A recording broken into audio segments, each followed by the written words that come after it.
नमस्कार दोस्तों। महाराष्ट्र के एक शहर अमरावती के पास में रहने वाला एक साधारण सा लड़का बेचारा अपनी दुकान चलाता था। अपनी साधारण जिंदगी काट रहा था। एक दिन उसके साथ कुछ ऐसा घट जाता है कि जिसकी कहानी आज आप सुन लेंगे ना तो डर के मारे दिमाग के परखच्चे उड़ जाएंगे। आइए जिया की जुबानी डिटेल में जानते समझते हैं वही सब कुछ। ये जो घटना घटी है ना, अनिकेत नाम के लड़के के साथ घटी है, जो कि अमरावती के अंदर के एक छोटे से गांव का रहने वाला था। उसके अंदर छोटे से गांव में अपनी पूरी फैमिली, उसके मम्मी पापा, वो और उसकी दादी, इतने लोग रहते थे। और उसका ना एक पुश्तैनी दुकान भी था, जो कि अमरावती शहर में था, कपड़ों का दुकान, जहाँ पे बच्चों के कपड़े, लड़कियों के कपड़े, सूट सलवार साड़ी सब मिलता था। अच्छा खासा बड़ा दुकान था। तो उसको अपने जीवन में कभी जॉब वॉब करने की या ऐसी कोई ज़रूरत पड़ी ही नहीं। जब भी अपने घर से निकलता था, अपनी कभी कार लेके निकल गया, कभी बाइक लेके निकल गया, पूरे दिन अपने दुकान को संभालता था और शाम के टाइम में अपने घर वापस लौट आता था। जो पापा हैं उसके, वो नहीं आते दुकान पे, कम आते थे। ज़्यादा पूरा जो संभालने का भार है इसके ऊपर ही था। और इसने पढ़ाई लिखाई भी उसी हिसाब से किया था कि मुझे जॉब वॉब नहीं करना है, अपना ही दुकान, अपना ही बिजनेस आगे लेके जाना है। और इसमें गलत भी कुछ नहीं है। इसके घर वाले इसके काम से खुश भी थे कि हमारा बेटा चलो जो हम चाहते थे वही कर रहा है, इससे बड़ी बात और क्या हो सकती है। उसको बहुत साल हो गए थे अपने घर से दुकान, दुकान से घर, घर से दुकान, ये सब कुछ करते हुए। अभी कुछ टाइम पहले की ही बात है, बारिश वाला टाइम चल रहा था, घनघोर बारिश वाला टाइम, पिछले साल की बात है। उस टाइम पे इतनी ज्यादा बारिश होती थी कि कई बार ना ट्रैफिक जाम भी हो जाता था। कई बार गाड़ियां वाड़ियां भी अटक जाती थी शाम वाम के टाइम में। कोई भी शहर हो, शाम के टाइम में ना थोड़ी ट्रैफिक जाम हो ही जाती है। तो ये बहुत फ्रस्ट्रेट होता था। कई बार सोचता था कि क्या है यार, कार लेके आ गया, इतनी बड़ी कार है मेरी, इधर अटक गई, अब यहाँ से अपने गांव की तरफ जाना पड़ेगा, शहर से बाहर निकलना पड़ेगा, कितना टाइम लगेगा, बहुत सोचता था। लेकिन बारिश में मजबूर है, कर भी क्या सकता है। कार ही लेके उसको आना जाना पड़ रहा था, सब कुछ ऐसे करना पड़ रहा था। उस दिन, एक दिन की बात है, सोचता है सुबह सुबह कि यार आज बारिश वाला माहौल ज्यादा नहीं लग रहा है, बादल भी इतने काले नहीं लग रहे हैं, तो मुझे नहीं लगता है कि आज रात में इतनी ज्यादा बारिश होगी। तो एक काम करता हूँ, मैं आज कार लेके नहीं जाता हूँ, आज बाइक से चले जाता हूँ। बाइक से जाऊंगा तो ट्रैफिक जाम का भी टेंशन नहीं रहेगा, कट कट कट मार के कहीं से भी निकाल के लेके आ जाऊंगा। लेट रात घर पहुंचता हूँ तो बहुत अजीब लगता है। तो घर वाले बोलते भी हैं कि बेटा अभी बादल नहीं दिख रहे हैं, शाम तक, रात तक क्या पता बारिश होने लगी तो। और वैसे भी ये बारिश वाला मौसम ही है, एक काम कर, तू लेके जा अपनी कार में चले जाएगा तो क्या ही हो जाएगा। थोड़ा लेट तो होता है लेकिन सेफ तो रहता है कम से कम। लेकिन अनिकेत नहीं सुनता है, बोलता है कि नहीं, मैं जाऊंगा तो बाइक से ही जाऊंगा, मेरे को ट्रैफिक का झिकझिक डेली का वो सब फंसना उलझना वो सब मेरे को अच्छा नहीं लगता, तो मैं तो वही लेके जाऊंगा बाइक। बाइक लिया अपना और अपने घर से निकल गया अपने शहर वाले दुकान में जाने के लिए। वहां गया, आज बहुत ज्यादा भीड़ थी दुकान में, बहुत ज़्यादा। बहुत सारे लोग शादी वादी की शॉपिंग वोपिंग करने आए थे, जिनकी शादी कुछ टाइम में होने वाली है। बहुत सारी साड़ियों की बिक्री भी हो रही है, बहुत सारी। और अचानक से उसको समझ में नहीं आ रहा कि आज दुकान का माहौल ही अलग कैसे लग रहा है। इतने सारे बच्चों के कपड़े बिक रहे हैं, लड़कियों के कपड़े बिक रहे हैं, साड़ियाँ भी बिक रही हैं। एकदम खुश था आज, और एक्टिव भी था बहुत ज़्यादा। सब कुछ करते करते शाम का टाइम हो जाता है, लगभग 8 बजे का। 8 बजे दुकान 8:30 तक बंद कर देता था। लेकिन आज इतनी भीड़ थी कि सोचता है कि थोड़ा समय और रख लेता हूँ, 9, 9:30 तक बंद कर दूंगा। उस दिन 9:30 हो जाते हैं, और जैसे ही दुकान बंद करने वाला होता है, वैसे ही अचानक से घड़ करके बिजली कड़कने लगती है और जोर जोर से बारिश होने लगती है। मौसम तो है ही बारिश वाली, जोर जोर से पीट पीट के बारिश हो रही है।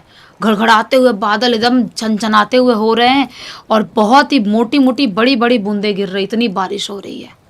अब उसके जो काम करने वाले लोग थे, वो आसपास के भी रहने वाले थे। वो बोलते हैं कि क्या करोगे सेठ जी, सर आप क्या करोगे, घर कैसे जाओगे, अब आप तो बाइक से आए हो आज, और इतनी ज़ोर ज़ोर से बारिश हो रही है।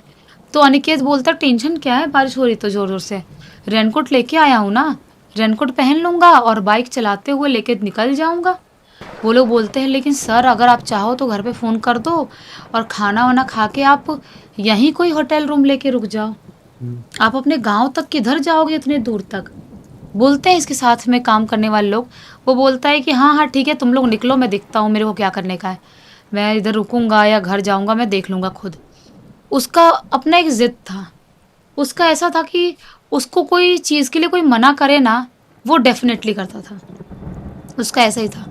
उसका ऐसा था कि सिर्फ़ अपनी मर्ज़ी का मालिक मैं ही हो सकता हूँ। मैं जो बोलूँगा, जो सोचूँगा मैं वही करूँगा, बाकी दुनिया कुछ भी बोले मेरे को कोई फ़र्क नहीं पड़ता। ऐसा वाला था। अब सब निकल गए हैं, ये अपना रेनकोट पहनता है और वेट करने लगता है थोड़ी तो बारिश कम हो, थोड़ी तो कम हो तो निकलूँ। लेकिन बारिश घड़घड़ाते हुए बादल के साथ इतनी बारिश हो रही है जैसे कि बादल फट गए हैं आज। इतनी बारिश हो रही है। अब इसको समझ में नहीं आता है यार लगभग 11:30 का टाइम हो गया। अब मैं नहीं निकलूँगा तो कितना लेट पहुँचूँगा गाँव तक अपने। और शहर से गाँव की डिस्टेंस अच्छा खासा दूर है। वो दिखता है कि यार सब मार्केट भी लगभग बंद हो गया, इतनी बारिश हो रही है, अब निकल जाना चाहिए। वो अपनी बाइक उठाता है और वैसी ही घनघोर बारिश में अपनी बाइक लेके अमरावती शहर से निकल जाता है गाँव जाने के लिए। निकल गया है। मस्त रोड पे धीरे-धीरे बाइक चला रहा है क्योंकि विज़न भी इतना क्लियर नहीं है ज़्यादा बारिश होने की वजह से। चलाते-चलाते ज़्यादा शहर में ट्रैफ़िक आज है भी नहीं, बारिश इतनी ज़्यादा हो रही है कि शायद जिनको बाहर निकलना होगा इतने रात तक थोड़ी निकलेंगे। आज खाली है रोड। उसको लगता है कि यार काश आज कार लेके आया होता। बहुत अजीब-सा लग रहा है, बाइक चला रहा हूँ तो ऐसे बैलेंस बिगड़ रहा है मेरा, फिसलन जैसा लग रहा है। लेकिन कैसे-तैसे करते-करते शहर से अपनी बाइक लेके बाहर निकल गया। अब सुनसान सड़क पे अकेले बाइक चलाते-चलाते जा रहा है और शहर का बाहर वाला एरिया क्रॉस किया और आधे घंटे बाइक चलाया। अब एक सुनसान रोड की तरफ वो उसकी बाइक चला रहा है। तभी अचानक से उसके सामने एक बूढ़ी औरत उसको खड़े होके ऐसे लिफ्ट माँगते हुए दिखाई देती है। वो चलाते-चलाते बूढ़ी औरत के सामने पहुँचता है, उसकी शक्ल, उसकी बॉडी, उसके कपड़े देखता है और थोड़ी दूर आगे और बाइक लेके निकल जाता है, फिर बाइक रोक देता है।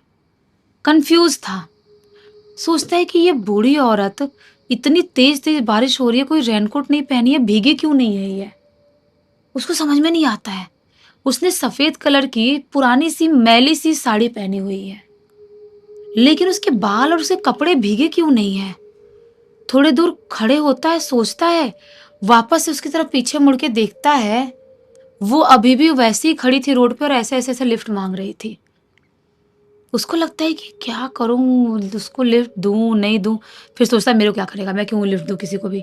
वो ऐसा सोच के अपनी बाइक स्टार्ट करता है और बाइक लेके जाने लगता है। जो बाइक में मिरर होता है ना, वो मिरर में वो देखता है कि जो बूढ़ी औरत उसके पीछे खड़ी है ना रोड पे, रोड के बीचों-बीच, अचानक से उसकी जो मुंडी है ना, वो ऐसे गोल-गोल, गोल-गोल, गोल-गोल घूमने लगी। अब वो ऐसे बाइक चला रहा है, बारिश हो रही है, बिजली कड़क रही है और ऐसे मुंडी हिलने वाली, घूमने वाली एक औरत को देख रहा है। उसकी अंदर की मानो जान, उसके खून सब कुछ सूख गया। इतनी तेज घबराता है वो, लेकिन वो बाइक रोक नहीं सकता था। वो बूढ़ी औरत का अजीब सा वो हुलिया देख के स्पीड थोड़ा और बढ़ाता है और बाइक चलाते थोड़ा और आगे पहुंचता है। वो एकदम कांप रहा है अंदर से, ठंड बारिश की अलग लग रही है और डर की कपहाट एक अलग है उसकी। अचानक से देखता है कि थोड़ी दूर आगे एक चाय की टपरी दिखाई दे रही है। वो चाय की टपरी के पास अपनी बाइक रोकता है, जोर जोर से धक धक धक धक धक धक उसको हो रहा है। वो चाय की टपरी के पास जाता है, देखता है कि एक बूढ़े से अंकल हैं जो कि चाय रखे हुए हैं, जो चाय का गैस होता है उस पे, और ऐसे ही अपने दुकान की सफाई कर रहे हैं, ऐसे कपड़ा मार मार के। ये बोलता, अंकल अंकल चाय मिल जाएगी क्या? बहुत ठंड लग रही है। उसको तो कैसे तैसे डर डर अपना छुपाना था, इसलिए उसको कोई सहारा चाहिए था कहीं रुक के, कि कोई तो इंसान दिख जाए। वो अंकल के पास खड़ा है, अंकल ने मुंडी डुलाया, हाँ। तो ये बोलता, अंकल एक चाय बना दो, गरम गरम रखना थोड़ा। अंकल बोलते हैं कि हाँ बन तो रहा है। तूने छोड़ दिया उसको? अंकल ने ये सवाल किया। अनिकेत बोलता है, किसको अंकल? मैं समझ नहीं पा रहा हूँ। अंकल ने बोला, तूने उस बूढ़ी औरत को छोड़ दिया, उसे लिफ्ट नहीं दिया? ये वो अजीब सा कांपने लगता है, उसकी होठ कांपने लगते हैं। क्या बात कर रहे हो अंकल? क्या, मेरे को नहीं पता। हंसने की कोशिश करते हैं, मेरे को नहीं पता आप क्या बोल रहे हो। अंकल बोलते हैं कि अच्छा हुआ लिफ्ट नहीं दिया, अच्छा हुआ उसे तो छोड़ के आ गया। अगर तू ज्यादा डरता, तेरे बाइक पे बैठती, तेरे साथ कुछ भी हो सकता था। ये बोलता है, अंकल आप क्या बोल रहे हो? मेरे को कुछ समझ में नहीं आ रहा है। अंकल ने ऐसे चाय निकाला और जैसे ही अंकल इसके हाथ में चाय देते हैं, अंकल की वो शक्ल देखता है। अंकल की आंख अजीब सी सफेद दिखाई दे रही थी, अजीब सी। वो उसको लगता है कि शायद कहीं आंख से अंधे तो नहीं है। उसको ऐसा लगता है, उसको समझ में नहीं आ रहा है क्योंकि अंकल उसे नॉर्मल तरह से बात कर रहे हैं। और जैसे ही वो चाय पकड़ता है अपने हाथ में, चाय से अजीब सी गंदी सी स्मेल आ रही थी, इतनी गंदी जैसे कि मुर्दे की स्मेल आती हो, कोई सड़ जाए एकदम, वैसी स्मेल आती हो, वैसी स्मेल आ रही थी। वो चाय पीने की अभी हिम्मत कर पाता, उससे पहले अचानक से वो अंकल की तरफ नोटिस करता है, पैर की तरफ। चाय की टपरी में अंकल के जो पैर है ना, वो उल्टे हैं। और जैसे ही वो देखता है, उसके हाथ से अपने आप ऐसे हाथ कांपते हुए चाय का कप ऐसे गिरता है नीचे, और वो वहां से सीधा भागता है और भाग के अपने बाइक पे चढ़ के बाइक स्टार्ट करता है। बाइक स्टार्ट किया और जैसे ही वो भागने वाला था, पीछे से आवाज आती है, कुछ भी हो जाए तो आज मिरर में अपना चेहरा मत देखना। वो बूढ़े अंकल की गूंजती आवाज से कान में आती है। बिना कुछ सोचे समझे बाइक एकदम स्पीड में स्टार्ट किया और चलाते चलाते सीधा घर पहुंचा है। अच्छा खासा भीग गया है, डरा हुआ है। अपने घर जाता है, बाथरूम में कपड़े उपड़े निकालता है और हाथ पैर धो के कपड़े चेंज करके जैसे मुंह धोने जाता है वॉश बेसिन में, उसको अंकल की आवाज गूंजती है, कुछ भी हो जाए आज रात मिरर में अपना चेहरा मत देखना। ये ऐसा मुंह धो रहा है, सोच रहा नहीं देखूंगा मैं। कुछ तो जो था वो अलग था, वो बूढ़ा और बुढ़ी जो थे वो नॉर्मल लोग नहीं थे, ऐसा सोचता है। लेकिन इसके मन में क्यूरियोसिटी है, जो भी बोलो, पता नहीं क्या ऐसा महसूस होता है। वो अचानक से मुंह धोते धोते मिरर में अपना चेहरा देख लेता है, और जैसे ही अपना चेहरा मिरर में देखता है, उसके पीछे मिरर में वही बूढ़ी औरत अजीबोगरीब तरह से हंसती हुई दिखाई देती है। वो उसको देखता और जोर से चीखता है, और जैसे ही चीखता है, उसके बाथरूम का मिरर टूट जाता है। अब घर वालों की आवाज जाती है, भागते भागते आते से कमरे में, देखते कि बाथरूम का मिरर टूटा हुआ है। बोलते क्या हो गया? ये बोलता है कुछ नहीं, वो बस मैं समझ में नहीं आ रहा है मुझे। मम्मी बोलती क्या हो गया, बता दो सही। तो मम्मी को ये A to Z सारी बात बताता है। मम्मी बोलती है, बेटा तू तेरा वहम रहा होगा, तू सोच मत इतना, तू थक गया था ना इसलिए ऐसा हुआ होगा, तू ज्यादा सोचने की जरूरत नहीं है, कल सुबह हम देखते हैं, अभी तो एक काम कर, सो जा।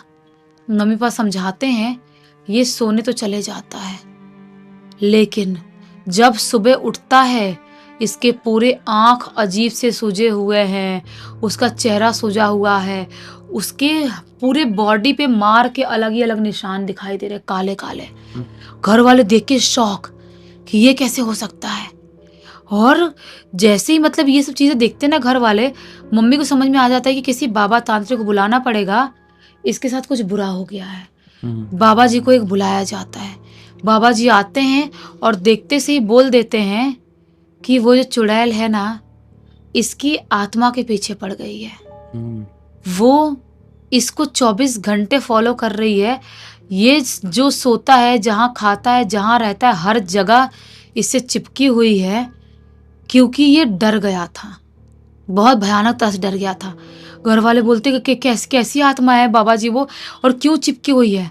बाबा जी बोलते हैं, आज से कुछ साल पहले एक ट्रक ने मारा था उसको, बूढ़ी औरत को, गांव की औरत थी कोई, और तब से उसकी आत्मा वही रोड पे भटक रही है, लिफ्ट मांग रही है और इसके पीछे भी चिपटी हुई है, इसको छोड़ेगी नहीं। सब बोलते बाबा जी आप कुछ करो, झाड़ फूक करो। बाबा जी झाड़ फूक करते हैं और कुछ उसको जल वल बना के देते हैं, लेकिन उसके बाद भी जो अनिकेत है ना, वो अजीब सा चीखने चिल्लाने लगता था। कहीं पर टीवी देख रहा है, टीवी देखते देखते बोलता था वो देखो टीवी के अंदर वो खड़ी है, वो मुझे मार डालेगी, वो मुझे छोड़ेगी नहीं, जिंदा नहीं छोड़ेगी। अचानक से मोबाइल स्क्रीन देख रहा है, ये देखो ये देखो ये देखो, मोबाइल में भी दिखाई दे रही है, मुझे छोड़ेगी नहीं। जितनी भी स्क्रीन वाली चीजें है ना घर पे, कांच वाली, वो सब चीजों को उठा उठा कर पटकने लगा, तोड़ने लगा। टीवी तक तोड़ दिया, कंप्यूटर तोड़ दिया, मोबाइल तोड़ दिया, और अजीब सा पागल जैसे चिल्लाता था, वो मुझे नहीं छोड़ेगी, वो मुझे मार डालेगी, वो जिंदा नहीं छोड़ेगी, वो सब कुछ खत्म कर देगी, मुझे भी मारेगी, आप सबको मारेगी। वो बहुत भयानक है। घर वालों को समझ में आ गया कि ये ठीक नहीं होगा ऐसे। वापस से किसी बड़े बाबा तांत्रिक पंडित को बुलाया जाता है, घर पे शुद्धिकरण करवाते हैं, पूजा पाठ करवाते हैं, और बहुत दिनों की प्रक्रिया होने के बाद जाके अनिकेत ठीक होता है। ठीक तो हो जाता है, लेकिन ये रात होने से पहले ही अपना दुकान बंद करके आना चालू कर दिया, क्योंकि पिछले साल उसके साथ ये घटना घटी थी। 1 साल पूरे हो गए हैं, ये बारिश का 1 साल और टाइम आ गया ये, लेकिन वो उस घटना को अभी तक भूल नहीं पाया है। और इस घटना की जानकारी किसके थ्रू मिली है? इस पूरी की पूरी घटना की जानकारी जो अनिकेत है ना, उसी के दुकान में काम करने वाले एक लड़के राजू ने लिख के भेजा है। चलो अच्छा हुआ, इसी बहाने बहुत अच्छी सीख जो मिल गई। तो इसी नोट के साथ कहानी का अंत कर देते हैं। अब तक देख लेते तो बहुत सारे लाइक कर देना, चैनल को सब्सक्राइब कर देना। इंस्टाग्राम, हमारी वेबसाइट और गेमिंग चैनल का लिंक डिस्क्रिप्शन बॉक्स में मिल जाएगा। ऐसी कोई कहानी आपके पास है तो इंस्टाग्राम में आके लिख सकते हैं, हमारी वेबसाइट में आके हमारे प्रोडक्ट और सर्विसेज चेकआउट करना, कुछ अच्छा लगे तो खरीद भी सकते हैं। और हमारे गेमिंग चैनल में मनोरंजन होगा दुगना। बाकी यहाँ पर कल बिल्कुल इसी अंदाज में फिर से मिलते हैं, तब तक के लिए बहुत बहुत धन्यवाद। आपका दिन शुभ हो।